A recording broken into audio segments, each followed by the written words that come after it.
جب ہر سو باطل پھیلانے لگے شر، اٹھو کہ جھکا دو کسی یزید کا سر۔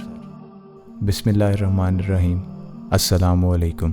اسلامفائیڈ کی ویڈیوز میں خوش آمدید۔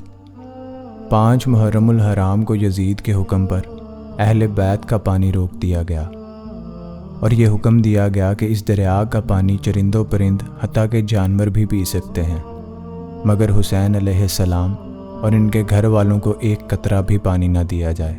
امام حسین علیہ السلام کے حکم پر مولا عباس علیہ السلام نے ضرورت سے 4 گنا زیادہ پانی قافلے کے ہمراہ لیا تھا، جو راستے میں حور اور اس کے قافلے کو پلا دیا تھا۔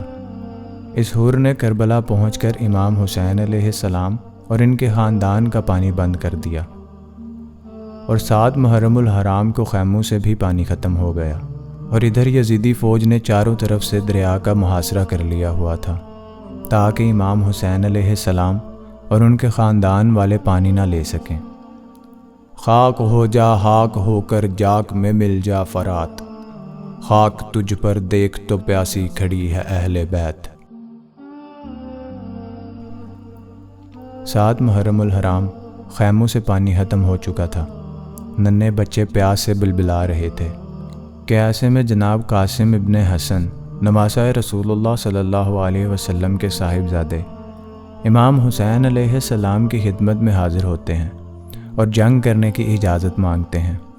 امام حسین علیہ السلام جنگ کرنے سے منع کرتے ہیں اور کہتے ہیں کہ ہمارا مقصد جنگ کرنا نہیں ہے، اور نہ ہی ہم حکومت حاصل کرنا چاہتے ہیں۔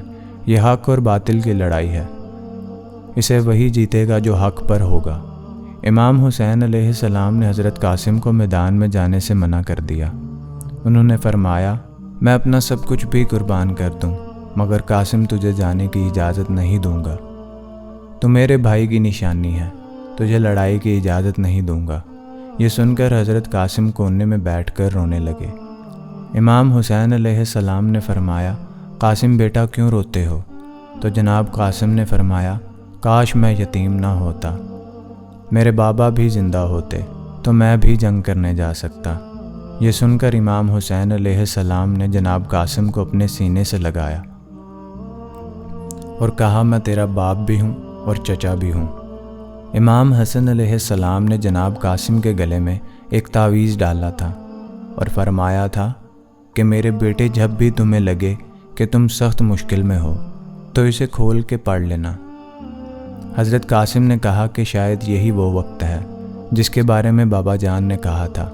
انہوں نے تعویذ کھولا اور امام حسین علیہ السلام کے پاس لے گئے اور کہا، چچا جان، یہ تعویذ بابا جان نے دیا تھا، اسے پڑھ کر بتائیے اس کا کیا مطلب ہے۔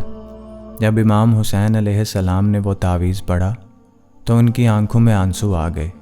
اس میں لکھا تھا کہ میرے بھائی، اگر کبھی بھی آپ پر مشکل وقت آیا تو اپنے بیٹے سے پہلے میرے بیٹے کو میدان جنگ کی جانب روانہ کرنا۔ یہ سن کر جناب قاسم نے حضرت امام حسین علیہ السلام سے دریا کی طرف جانے کی اجازت مانگی اور فرمایا کہ میرا مقصد جنگ نہیں ہوگا، میں بس اپنے خاندان والوں کے لیے پانی لینے جا رہا ہوں۔ امام قاسم روانہ ہونے سے پہلے اپنی والدہ سے ملے تو ان کی والدہ نے کہا، قاسم جاؤ اور اپنے چچا کو اپنے بابا کی کمی محسوس نہ ہونے دینا۔ امام قاسم کا جسم مبارک اتنا نازک تھا کہ آپ زرہ نہیں پہنتے تھے۔ آپ باریک اور نرم کپڑے کا لباس پہن کر میدان کربلا کی طرف روانہ ہوئے۔ جب امام قاسم خیمے سے نکلے تو مسلم بن حمید کہتے ہیں کہ ایسا لگ رہا تھا کہ کوئی چاند خیمے سے چلتا ہوا آ رہا ہے۔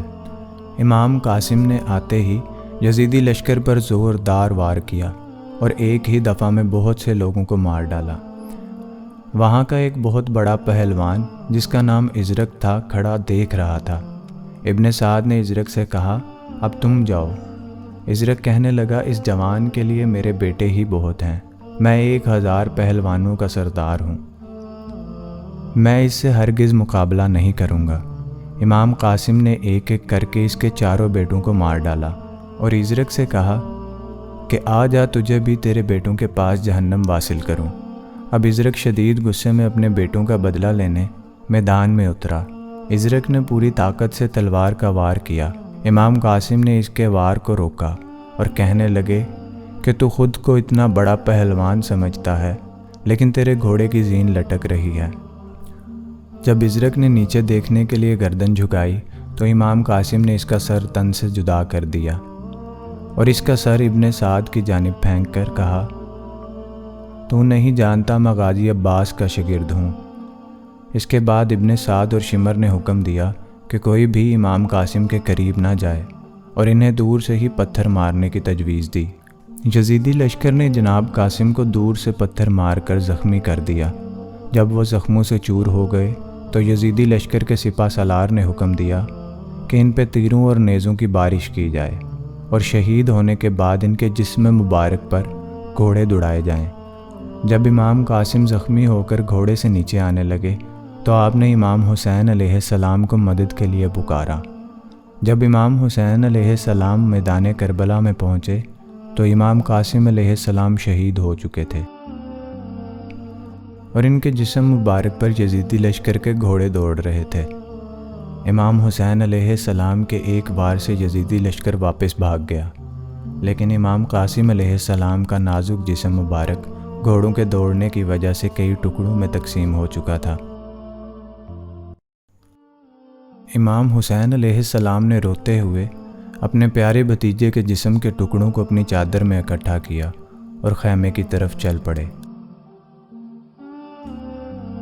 صدمہ حسین نے یہ اٹھایا ہے کس طرح، قاسم کی لاش خیمے میں لایا ہے کس طرح، فروا یہ بولی شاہ سے قاسم جوان تھا، گٹھڑی میں میرا لال سمایا ہے کس طرح۔